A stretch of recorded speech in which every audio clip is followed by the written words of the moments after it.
Welcome to Broken Prism Reviews, episode Kickstarter edition. It will be numbered later. Today we have Cannibal Squares from Bouncing Bomb Games. So we're looking at the Kickstarter preview edition, so some of these pieces may be different. I got the deluxe version here with the visual pawns. Those will probably be Kickstarter rewards later. Here's the card to show you your survivor and what stats they have. So for this one, it has 4 movement, can have a total of 4 food, can carry 10 pounds and do 2 attack, which are the number of dice you roll. Here's your crafting table. You'll pick up these resources here on the left, use this table to craft them to the resource item on the right. Those resource items on themselves, which I'll show you in a minute, show you if you get extra attack roll, food, whatever it is. So here's the cannibal tokens. So as you go into night, you'll have to play cannibals onto the map, and with these, place them at these totems here. That's over in the plains, in the forest. There's one in the village. This card will show you where they go. So locations, you have village, forest, beach, field. That's for this particular card. For 1 to 2 players, you'll have 4 cannibals you have to put out, 1 in each of those locations. 3 to 4 players, you'll have 8. You put 2 cannibals in each of those locations. Over here are the resource tokens. These resource tokens are what's available to collect and build during the game. With fewer players, you take some of the available meats and fish away, because you need those to refill your health, and the fewer players, the less resources available. So here are the stone trackers. Not only will you collect stones to make weapons, but you also need them to build the SOS. So you'll need 10 to build the SOS, but as you grab each rock and bring it back to this area here, turn it on the stone tracker and place that night token there on the stones. When you fill it up like this, it'll go all the way to 10. Once it gets to 10, which is 9, then move to 10, you'll come place it on the day tracker here. So whatever day, whatever round it is where you'll put this, and then play one more full round around it here. Like this. So you'll get one more full round to be wary of the cannibals and your food and all of that. Anyone not on the SOS when the game ends dies. So here's a couple of people on the SOS, and some people way out, and they're going to be hosed because they can't get back in time. So it's really mindful of, working with the other players to place the last SOS when everyone's safe and there's no cannibals in the SOS. If there's a cannibal in the SOS, they eat everyone and everyone dies. So now I'm going to show you a couple things you can do. You get 4 actions per turn, as it says here with those. We have 4 movements, but everyone gets 4 actions per turn. So with 4 actions, I'm going to spend 1 moving here, this way. My second one, I'm going to go ahead and do that again. Move 4 squares. For my third one, I'm going to move 4 more squares. For my fourth, I'm going to move just 1 more square. Unfortunately, I can't do anything else. I have to wait till the next round.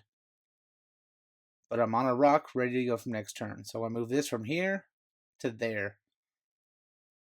So for round 2, I collect a stone. That is the stone. Set it down, and my second action will be move. So I'm going to move like this around the map. Action 3 is going to be move like that. Action 4 is going to move into the SOS. And that's going to end that round. So at the beginning of the next round, I'm going to spend that stone and put the little black token right there on the number 1. Alright. So I got 3 more actions. But what am I going to do? Say we just blow it off and go into dusk. So now that we're in dusk, we're going to flip over that nightfall card like that. We're going to place the cannibals where they go. So I'm going to set them out on the map for those baddies. The plains, the mines, the beach, and the forest. Actually, I think it's the village. So I'm going to move that one from there to the village. So there are my cannibals. So let's get into what the cannibals do. At the beginning of the turn, they're going to always move the 4 spaces to the closest player. So that's 4 there, and you got to be kind of equitable. It's the nearest player or the one carrying the most stuff. So you have to keep track of that if you're playing with multiplayers. So your turn, you get 4 actions so you can get around them, and you want to hide and run away from them. So I'm going to run up and grab me some rabbit up here with a couple more turns, a couple moves. And get me some wabbit. Get me some wabbit. Now you need a tool to do that, and I'll show you that here in a little bit. But for collecting animals, you're going to need the tools.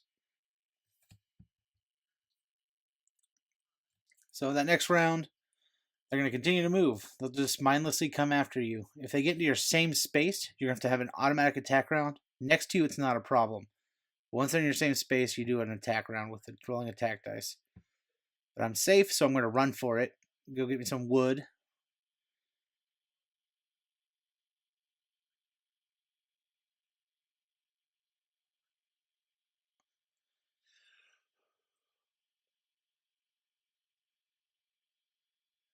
So I booked it across the map. Now, in the final round, they're going to chase me down some more. But they're silly. They're just going to move across the map. La la la. Not a big threat. Oh, wait, there's more.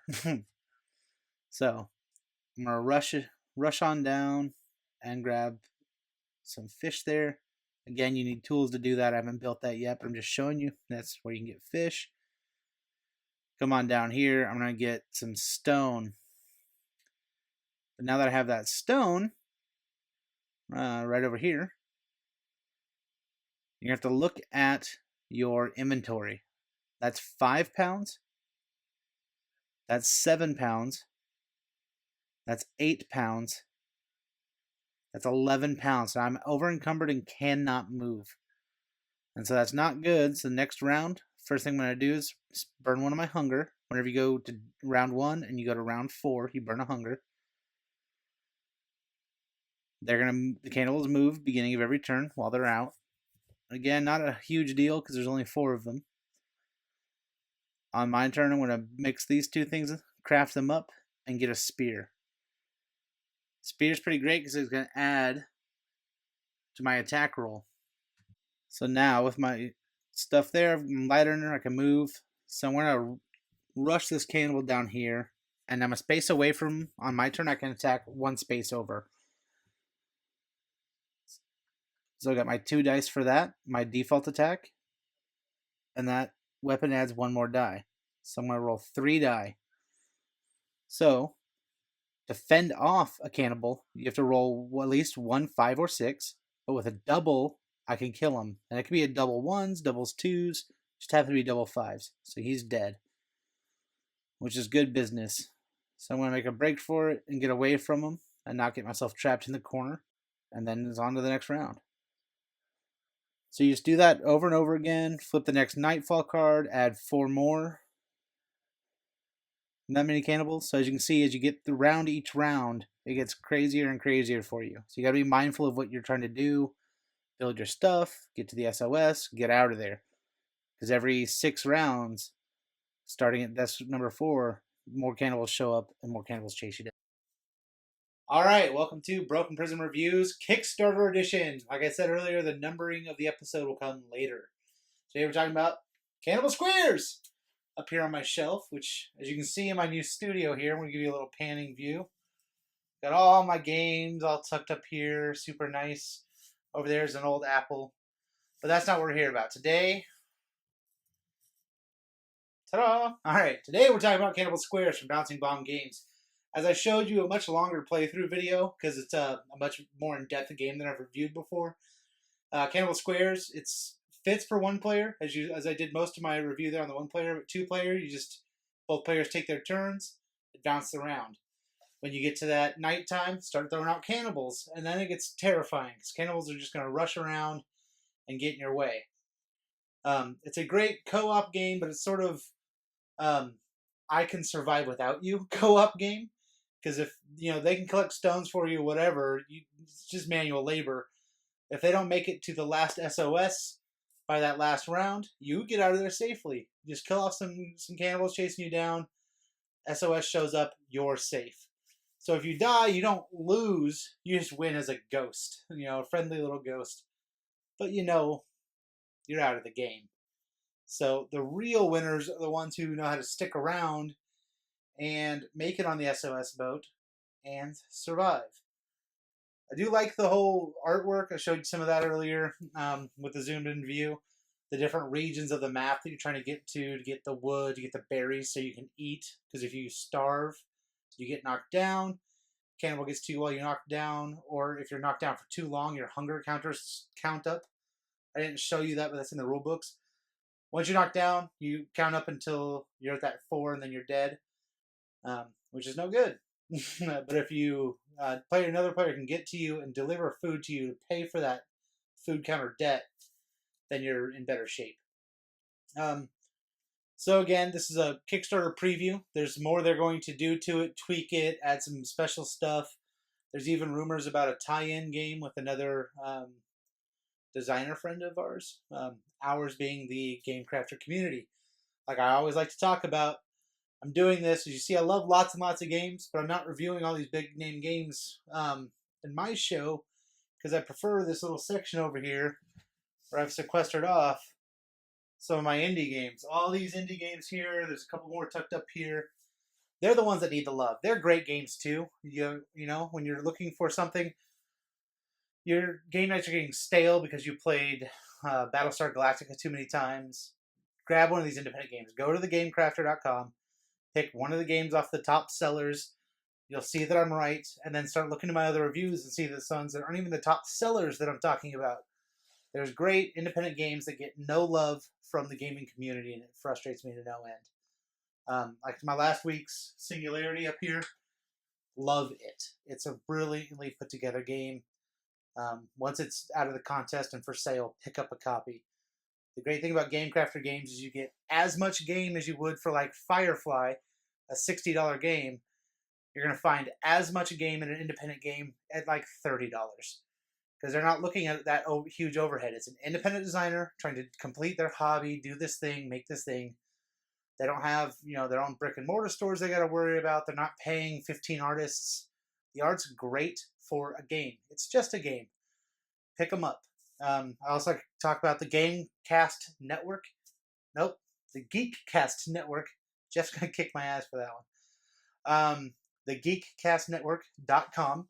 So you can find other reviewers, talk about other games, monster movies, video games, so on and so forth. I'll talk about it again until they fire me, which I'm expecting any day now. They have a surly Canadian on their side, and you may know who I'm talking about. He's probably sitting there with a little rubric going, "Oh, Matt's points off for Matt here," and but whatever. He's a big friendly bear.